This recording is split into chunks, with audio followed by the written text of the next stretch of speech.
Alors, ce n'est pas une grammaire historique au sens où on décrirait l'évolution de certaines structures.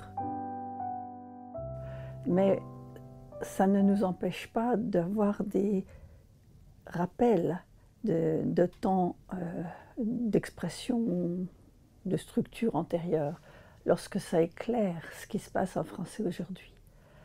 Dans l'usage courant aujourd'hui, par exemple, on n'accompagne pas ou jamais, etc., du ne. Autrement dit, on dit « Paul vient pas ». On ne dit pas « Paul ne vient pas ». Personnellement, je ne connais personne qui utilise toujours « ne ». C'est vraiment quelque chose qui est général. Néanmoins, il reste certains usages bien particuliers avec certains mots, comme « je ne peux »,« je ne sais », ou certaines structures assez compliquées, ou peut-être d'un style plus formel, comme « qu'en-ai-je appris à chanter », cette expression de regret, ou bien des choses comme des relatives assez compliquées. Il n'est personne qui ne pense, blablabla, ça veut dire tout le monde pense, donc on a une double négation. Donc le deuxième ne, c'est bien un ne négatif. Donc on a à la fois un usage général où on n'emploie pas ne, et des usages particuliers où ne tout seul peut représenter la négation. Alors on peut l'éclairer facilement en disant que ne a autrefois été la forme négative, comme elle l'est encore aujourd'hui en espagnol ou en italien. Bon. Et on comprend qu'il y a une concurrence entre deux usages, un usage normal de la conversation quotidienne et un usage qui est un usage plus archaïque, si on peut dire, où ne conserve ses propriétés de négation. Bien sûr, il y a aussi un usage entre les deux où on a à la fois ne et pas. Il ne vient pas. Mais à ce moment-là, quand on a compris ce qui se passait, on peut dire que ne, dans il ne vient pas, ce n'est pas ne qui exprime la négation, c'est pas. Parce que il ne vient pas, c'est complètement négatif aussi. Voilà.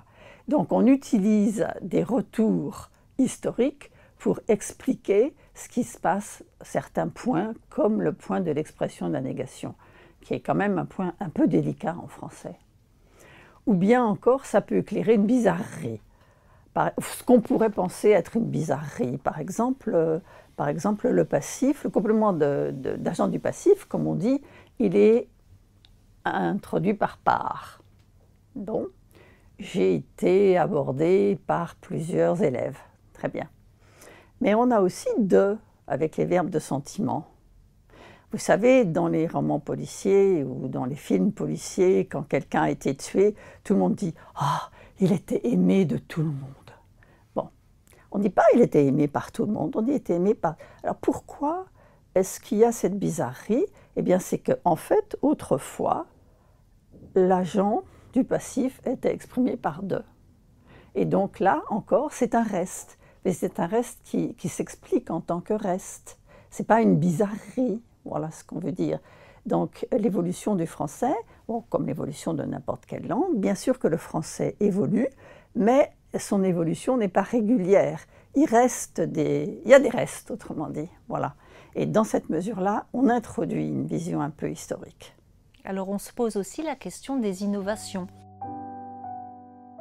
Par exemple, est-ce que « très » employé à la place de « beaucoup » avec un participe, quand on dit « ça m'a très énervé », est-ce que c'est une innovation? Eh bien non, parce qu'on le trouve chez Flaubert, par exemple. Donc ça nous permet de pointer ce qui est vraiment une évolution récente du français ou ce qui se passe sur un temps beaucoup plus long. Alors dans les évolutions récentes du français, puisqu'on compare les années 60 et maintenant, on a des données quantitatives, par exemple, sur cette omission de ne à l'oral dans une phrase négative. Dans les années 70, dans une conversation ordinaire en région parisienne, on avait 15% de ne dans les phrases avec pas. Dans les années 90, on n'a plus que 8%, donc c'est un phénomène qui se poursuit. Dans les corpus de SMS, ça a été aussi étudié, on a 10% à peu près de ne avec pas. Et au Québec, c'est tombé à 1% quasiment. Donc on peut mesurer l'évolution récente du français depuis les années 70, par exemple concernant la diversité des formes interrogatives. Pour poser une question, on peut dire « Où vas-tu »,« Tu vas où »,« Où tu vas ?» et c'est la variante « Tu vas où ?» donc avec le mot interrogatif en fin de phrase qui a beaucoup augmenté chez toutes les générations entre les années 70 et les années 2000.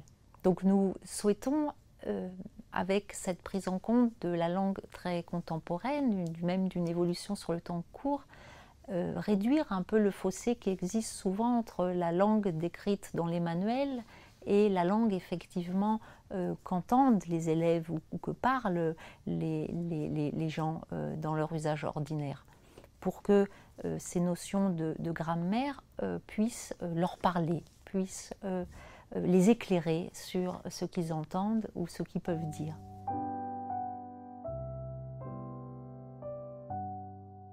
Alors, qu'est-ce qu'une faute? Est-ce que vous, est-ce que moi, est-ce que nous faisons des fautes? Si on se focalise sur l'écrit, il y a des fautes d'orthographe, c'est-à-dire qu'on ne respecte pas forcément un certain nombre de conventions, qui d'ailleurs des fois sont un peu arbitraires. Et avec la prolifération d'écrits sur Internet, chacun est confronté à ces usages qui sont moins normés, qui sont plus spontanés, où les gens écrivent en utilisant des graphies un peu phonétisantes ou des tours qui sont plutôt oraux. Mais justement, est-ce qu'à l'oral, on fait des fautes? Alors, la notion de faute, c'est un peu religieux, ça a quelque chose de culpabilisant. Peut-être qu'il faudrait mieux parler d'une erreur. Alors, il y a certaines erreurs de construction, de confusion, si on dit le problème qu'il arrive au lieu du problème qui arrive. Voilà, on n'entend pas très bien la différence, mais c'est plutôt qui. En revanche, il y a beaucoup de tournures qui sont condamnées par les puristes, qui sont condamnées par la norme, mais est-ce que ce sont vraiment des erreurs au sens où ce serait contraire au système grammatical de la langue? Malgré que, et mal vu, on vous dit non, non, il faut employer bien que. Mais malgré que, de quoi s'agit-il? C'est une subordonnée circonstancielle de concession. Et dans le système de la langue, beaucoup de subordonnées circonstancielles sont construites sur ce moule, préposition plus que. On a avant que, depuis que, pour que. Donc malgré que, ce n'est pas un usage recommandé dans une situation formelle, dans un entretien d'embauche, dans un examen, mais c'est bien conforme au système de la langue. Ce qui serait vraiment non conforme, ce serait par exemple de dire « chien-mon » au lieu de « mon chien », puisque le déterminant est avant le nom en français. Alors elle concerne surtout le lexique. Un grand nombre de mots qui sont empruntés à l'anglais par le français sont en fait, en quelque sorte, intégrés, francisés, c'est-à-dire qu'ils vont, par exemple, se conjuguer lorsqu'il s'agit de verbes, se conjuguer comme un verbe français, et donc on aura par exemple le verbe liker, qui se conjugue en principe à tous les temps et tous les modes du français. Et puis lorsqu'il s'agit de noms, ils vont adopter un genre, comme le font les noms français.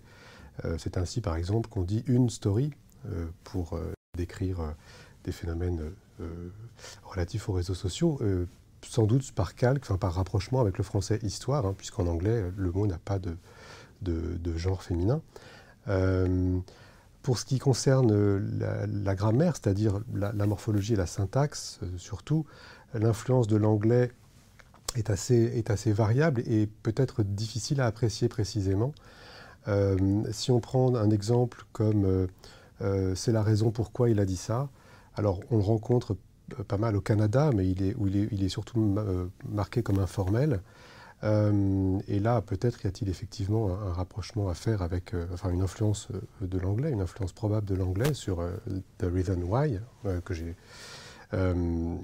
Mais pour d'autres constructions, si on prend une phrase qui a beaucoup circulé sur les réseaux sociaux, par exemple, moi je crois à la question, elle est vite répondue. Eh bien, on a ici une omission du subordonnant qui pourrait également être rattachée à la structure de l'anglais, qui l'autorise, et puis une construction verbale qui est aussi une construction qui existe pour le verbe to answer en anglais. Mais est-ce que c'est l'influence de l'anglais qui est prégnante ici, qui est probable, on se rend compte qu'en réalité, ce genre de phénomène est observé déjà depuis un certain temps dans le français parlé urbain, en région parisienne en particulier, et qu'à cet égard, l'influence de l'anglais n'est peut-être pas tellement à chercher sur ce genre de cas. Après, il y a des structures qui sont, par exemple, J'ai fait mon fils venir, qui alors, pourraient également être rapprochées de l'anglais, mais qui en réalité sont déjà présentes dans des états anciens du français et sont toujours aujourd'hui utilisées dans certaines régions de France. Donc là aussi, il n'y a pas forcément d'influence de l'anglais à chercher dans ces cas-là. Alors il peut y avoir une influence de l'anglais dans certains composés non-non. Par exemple, on dit passage piéton, fichier client, solde monstre. Là, en fait, c'est une construction ancienne du français, et c'est bien français parce que c'est le premier nom qui l'emporte. En anglais, ce serait l'ordre inverse. Et on a quelques cas d'ordre inverse quand on dit la bus attitude ou la nette étiquette. Et là, c'est l'ordre inverse puisque c'est le deuxième nom qui l'emporte. Mais ça reste assez marginal. La plupart des constructions non plus non sont sur le modèle français. Une tarte maison, c'est pas une maison tarte, voilà, donc c'est pas home pie.